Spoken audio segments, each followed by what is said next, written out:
श्री राधे राधे। भक्तों, भगवान जब अवतार लेकर के लीला करते हैं तो चराचर सृष्टि उनकी सेवा करती है। ये तो आपने सुना ही होगा। किंतु भगवान के जो प्रिय भक्त होते हैं उनकी भी चराचर सृष्टि सेवा करती है। ये एक आश्चर्य की बात है। परमात्मा की सेवा तो सृष्टि करती है, प्रकृति करती है सेवा। भगवान के जो प्यारे भक्त होते हैं उनकी भी सेवा करती है।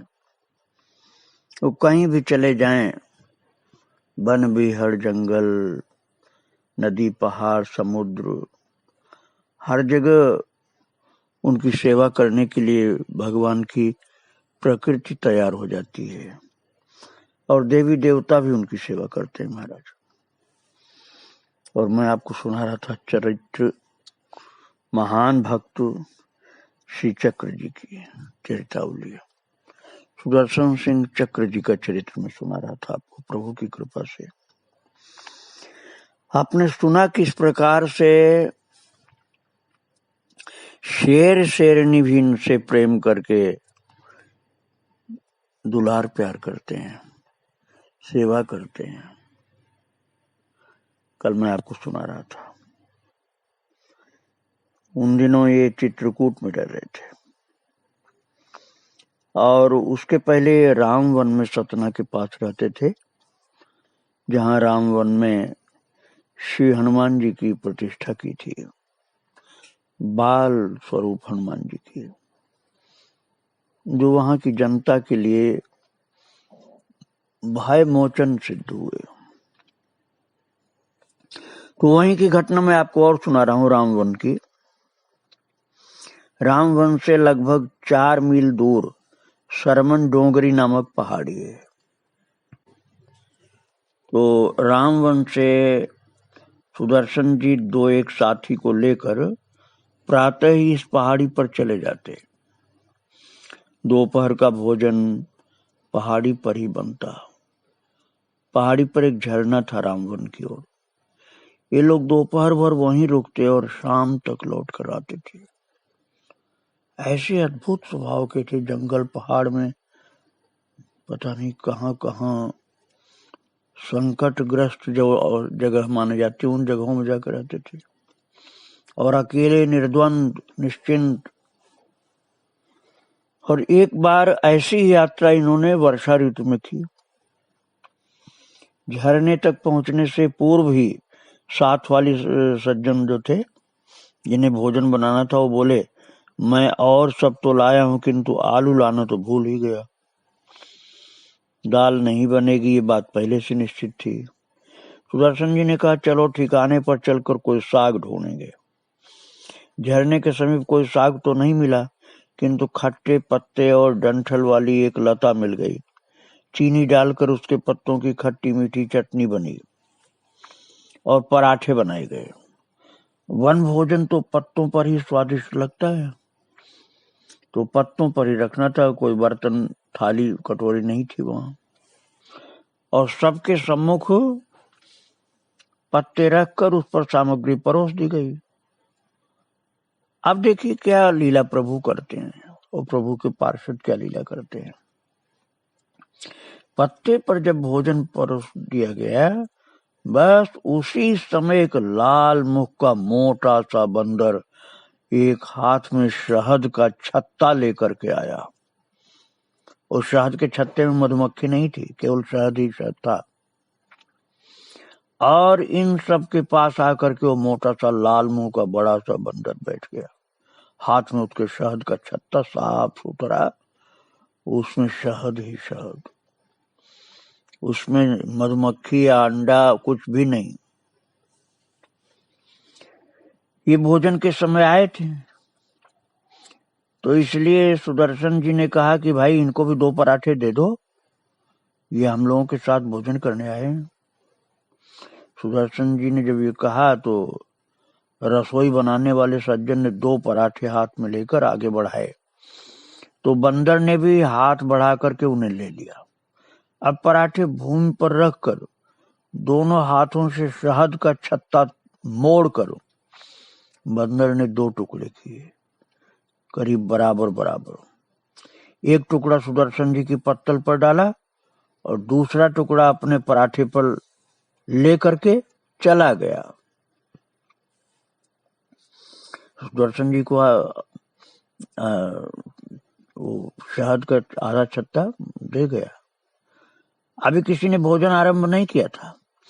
साथ के सज्जन बोले, हनुमान जी शहद देने आए थे आपको। और महाराज वो तो इनको दे करके चक्र जी को फिर चला गया बंदर। अब सब लोगों के मन में बात आ रही कि हनुमान जी ही शहद देने आए थे।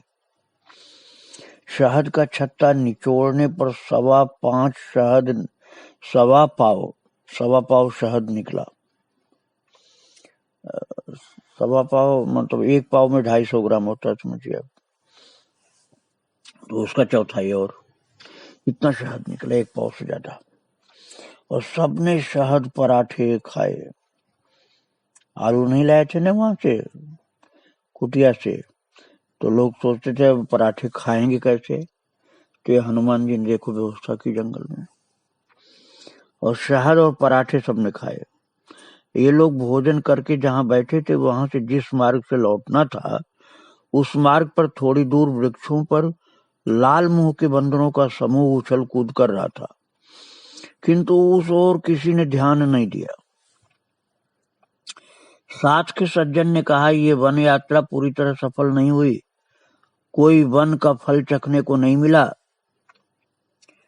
और उस वन में फल के नाम पर गूलर, बेल और तेंदू ये होते थे।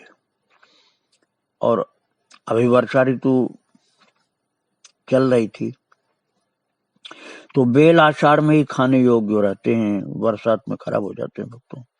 तो वर्षा में गूलर के पत्तों में कीड़े हो जाते हैं। कीड़े फलों में तो बहुत ज्यादा कीड़े हो जाते हैं गूलर में। तो एक चार होता है, वो चार भी वो नहीं खाने लायक। तेंदू का मौसम बीते 1 महीने से अधिक हो चुका था, तो तेंदू के वृक्षों पर नए फल आ रहे थे, बिल्कुल कच्चे थे अभी लोग सोच रहे हैं कि फल क्या खाने को मिलेगा। तो लौटते समय बीच मार्ग में खड़े एक तेंदू के वृक्ष पर सुदर्शन जी की दृष्टि पड़ी। वो मार्ग में न होता तो उस ओर कोई देखता भी नहीं। उसे देखकर अन्य वृक्षों की ओर देखा तो कई वृक्ष पके फलों से लदे, बिल्कुल लदे हुए थे। और उस स्थान पर बंदर भी उछल कूद कर रहे थे।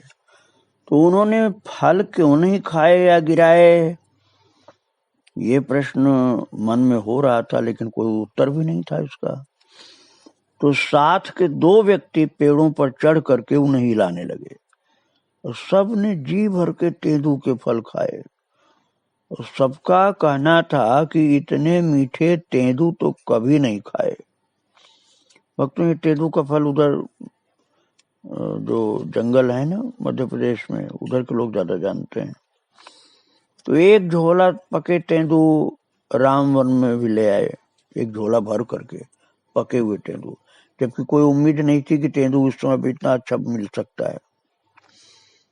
और इस मौसम में पके तेंदू मिलने पर सबको आश्चर्य हुआ, किंतु खाने पर लगा कि वन से राम वन तक आते आते वे फल स्वाद में उतरकर बिल्कुल फीके से हो गए।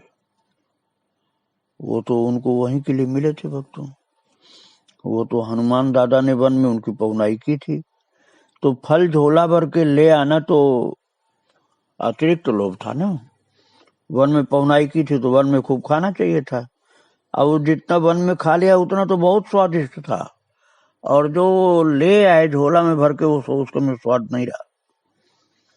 ऐसे इनको हनुमान जी ने शहद खिलाया और उनकी सेना ने इनको तेंदू के फल खिलाए जंगल में। भक्तों, मैंने आपको पहले सुनाया था लगभग 2 वर्ष पहले अनुसुईया आश्रम के परमहंस जी की चरितावली। तो वो अनुसुईया आश्रम में जो परमहंस जी रहते थे, उन्होंने तो सुंदर आश्रम बना लिया और सड़क भी उस जंगल में बन गई। लेकिन जब ये सब सुविधाएं नहीं थी, उस समय की बात मैं आपको बता रहा हूं, सघन वन में कच्चे रास्ते पर चलकर के वहां जाना होता था। और कौतुकी सुदर्शन जी के मन में आया, श्री रघुनाथ जी अत्रि आश्रम से जिस मार्ग द्वारा दक्षिण गए हैं, उसी मार्ग को सरभंग आश्रम में पकड़ा जाए और उसी पर चलकर अत्रि आश्रम में रात व्यतीत की जाए। और सहायक मिले अयोध्या मणि पर्वत के वेदांत भूषण पंडित राम कुमार दास जी रामायणी। महाराज जी बहुत अच्छे, मैंने इनका दर्शन किया था, मानस तत्वान्वेषी कहे जाते थे, बहुत अच्छे रामायणी थे। मैंने तो उनकी ज्यादा वृद्धावस्था में दर्शन किया था। वे रामवन आए हुए थे और वहां से निकलने वाली पत्रिका मानस मणि का संपादन करते थे। तो श्री रामायणी जी ने कहा कि मार्ग मेरा देखा हुआ है और भोजन भी मैं बना दूंगा। यदि पानी लाने और बर्तन साफ करने का काम कोई दूसरा कर ले तो भोजन मैं बना दिया करूंगा। और उस समय पथ में न गांव पड़ते थे, न वनवासियों को झोपड़े पड़ते थे। कम से कम 2-3 रात्रियां मार्ग में ही व्यतीत होनी थी। 2-3 रात्रि मार्ग में जंगल में रुकना था। और सुदर्शन जी को न मार्ग ज्ञात था, न भोजन बनाना आता था। अतः ये रामायणी जी नहीं मिलते तो ये यात्रा वे नहीं कर सकते थे। और वो मणि पर्वत अयोध्या जी में, वहां इनका आश्रम है भक्तों, राम ग्रंथागार लाइब्रेरी है। तो वो आए हुए थे रामवन में। और रामवन के मानस संघ के कार्यालय से बर्तन, आटा, दाल आदि सामग्री और उसे ढोने के लिए एक मजदूर उसको साथ में लिया। वो मजदूर जो था वो जंगल का कोल भील था, उसका नाम था बड़का, उसको साथ में ले लिया।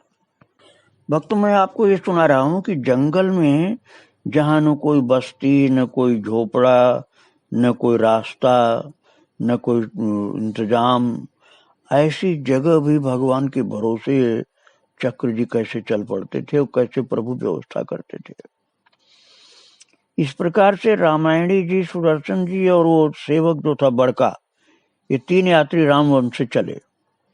और रामवन से बस द्वारा सतना स्टेशन, वहां से रेल द्वारा जैतवाड़ा पहुंचे और जैतवाड़ा से पैदल चलकर वीर सिंहपुर में एक धर्मशाला में रात व्यतीत की। प्रातः वहां से पैदल वन मार्ग पकड़ा। दूसरे दिन दोपहर के लगभग ये सरभंगा, जो सरभंग आश्रम है, उसको सरभंगा वहां के लोग कहते हैं, वहां पहुंचे। तो सरभंग आश्रम घोर वन में था, कोई रास्ता सड़क नहीं थी, अब तो सड़क बन गई है। तो ऊंचे परकोटे से घिरा श्री राम लक्ष्मण जानकी का मंदिर था। और मंदिर के द्वार के पास ही एक पक्का कुंड था जिसमें सदा जल भरा रहता था। मंदिर में उस समय केवल 2 साधु रहते थे। बड़े हिम्मती होते थे जो साधु वहां पर उस समय रुक सकते थे। भक्तों होली के बाद का समय था ये, तो गर्मी बढ़ चुकी थी और श्री रामायणी जी एवं सुदर्शन जी शाम को पास की पहाड़ी पर ये देखने को गए कि कोई समतल स्थान मिले तो रात्रि में शयन करें वहां जंगल में पहाड़ पर। किंतु कोई उपयुक्त स्थान मिला ही नहीं। वहां न कोई भी रुकने की जगह नहीं थी। भक्तों शाम का झुटपुटा होते ही दोनों साधुओं ने आग्रह किया कि ये तीनों भी रात में फाटक के भीतर ही रहें। यहाँ कुंड पर रात्रि को शेर पानी पीने आता है। साधुओं की बात इन्होंने स्वीकार नहीं की। हिम्मत देखिए इनकी। साधु लोगों ने कहा कि आप फाटक के अंदर रहिए, शेर आता है पानी पीने, लेकिन उन्होंने नहीं माना। फाटक के बाहर दोनों ओर भूमि से ऊंचा बरामदा था। ये लोग रात में वहीं बरामदे में सोए और रात्रि को कुंड पर शेर आया था, क्योंकि प्रातः उठने पर टॉर्च की रोशनी में देखा जल के पास ही गीली मिट्टी में उसके पद चिन्ह दिखलाई दिए। शायद शेर को इन थके यात्रियों से परिचय की कोई उत्सुकता नहीं थी कि ये कौन यहाँ है। इसलिए शेर चला गया। मेरा तो विचार यही है कि ठाकुर जी जो इनके हैं ना कन्हू छोटे भाई, उन्होंने ही शेर के अंदर ये चेतना जागृत कर दी कि कोई होंगे पड़े रहने दो, हमसे क्या मतलब। तो शेर इन लोगों के पास आया ही नहीं, और जबकि पानी पीने वहीं आया था तब भी इन लोगों के पास नहीं आया, चला गया। और शाम को ही निश्चय कर लिया था कि प्रातः शीघ्र ही उठकर चल देना है, तो दैनिक शौचादि कार्य जहां भी जल मिलेगा कर लेंगे। पर्याप्त अंधकार रहते ही इन लोगों ने प्रस्थान कर दिया, क्योंकि धूप अधिक तीव्र हो इसके पूर्व ही टिकरिया ग्राम पहुंच जाना चाहते थे। वैसे टिकरिया ग्राम जैतवाड़ा से 5वां स्टेशन है, किंतु उन्हें तो शरभंग आश्रम होते हुए वन मार्ग से जाना था। तो चलने में लगभग आधा घंटा बाद ही एक नाला मिला। जहां मार्ग था वहां तो सूखा था, किंतु बाईं ओर गहरा होने से उसमें जल था। वहीं ये तीनों निवृत्त होने दंत धावन आदि के लिए अलग अलग हो गए। निवृत्त होकर के सुदर्शन जी पथ पर आए तो रामायणी जी एवं बड़का भी आ गया। बड़का वो सेवक था, मैं आपको पहले बता चुका, और दोनों आगे बढ़ गए। यहाँ ऐसी गंध आ रही थी जैसे चिड़िया घरों में शेर के पिंजरे के पास आती है। और सूखे नाले के पास पहुंच करके रामायणी जी ने देखा। उनकी बात सुनकर सुदर्शन जी खड़े हो गए। गंध उन्हें भी आ रही थी और उसे खोजने के लिए वे इधर उधर देखने लगे। अभी अंधकार इतना था कि 2-4 हाथ दूर की वस्तु भी साफ नहीं दिखाई देती थी, केवल आभास मात्र होता था। और महाराज उसके बाद तो संकेत किया उन्होंने। सुदर्शन जी की दृष्टि नीचे पैरों की पास की ओर गई तो उन्होंने हाथ संकेत किया और धीरे से कहा, ये रहा। वहां नाले में कोई बड़ा वृक्ष था। अंधेरे में उसे पहचानना कठिन था। तो उस वृक्ष की जड़ से सटा हुआ एक तेंदुआ चीता लेटा हुआ था। जैसे गाय पैर फैला के लेटती वैसे ही, किंतु गर्दन उठाए वो उन्हीं की ओर देख रहा था। गर्दन उठा के तो चीता देख रहा था और उसके नेत्र अंधेरे में चमक रहे थे। और संभवतः वो जान लेना चाहता था कि उसके विश्राम के बीच अचानक ये 2 पैरों वाले जीव उसके समीप आकर के खड़े हो गए। ये लोग कौन है? शत्रु हैं या मित्र हैं या उदासीन हैं? ये वो जानवर, वो चीता जानना चाहता था। और ये ज्ञात होने पर वो अपने व्यवहार का निर्णय करना चाहता होगा कि अब इनको मारें या क्या करें, छोड़ दें कि मार दें। तो जिस समय सुदर्शन जी ने हाथ से संकेत किया, उस समय वो अपने पंजे से लेटे लेटे ही सहज उनका हाथ पकड़ सकता था। उसके इतने समीप ये लोग खड़े थे, किंतु शायद उसने हाथ मिलाना पसंद नहीं किया। जैसे का तैसा लेटा रहा, केवल अपने कान खड़े कर लिए, सिर उठाए हुए देखता रहा। अब आप सोचिए, इतना खतरनाक जंतु तेंदुआ, वो कान खड़ा कर लिया और सिर उठा के देखता रहा और इन लोगों की तरफ पंजा अपने चलाया नहीं। सुदर्शन जी सामने थे। यदि रामायणी जी स्वयं आगे बढ़ते तो उनके और तेंदुए के बीच कोई आड़ नहीं रहती, आ सकता था ऊपर। और सुदर्शन जी ने कहा, डरिए मत, डरिए मत, ये भोजन करके विश्राम कर रहा है। यदि इसे छेड़ा नहीं जाए तो ये अभी उठेगा नहीं। किंतु तब तक बड़का जो सेवक था वो आगे न निकल जाए, मुझे यहीं खड़ा रहना चाहिए। सुदर्शन जी ने ऐसा रामायणी जी से कहा। सुदर्शन जी का दिमाग तेजी से दौड़ने लगा। उन्हें लगा कि यदि बड़का ने इसे देख लिया तो डर जाएगा और उसके सिर का सामान गट्ठर सब गिर पड़ेगा और तब यह हिंसक पशु चौंक कर आक्रमण कर सकता है। तो उन्होंने पीछे सिर घुमा के देखा कि बड़का है कहाँ। तो उसके आने की झलक मिली तो पुकार करके कहा, बड़का इधर से मत आ, थोड़ा ऊपर से नाला पार करके आ। क्योंकि चक्र जी ने सोचा कि बड़का यदि इधर आ गया तब तो डर जाएगा और फिर से सामान गिरेगा और फिर छोड़ेगा नहीं तेंदुआ। इसलिए कहा इधर से मत आ, उधर से नाला पार करके दूर से आ।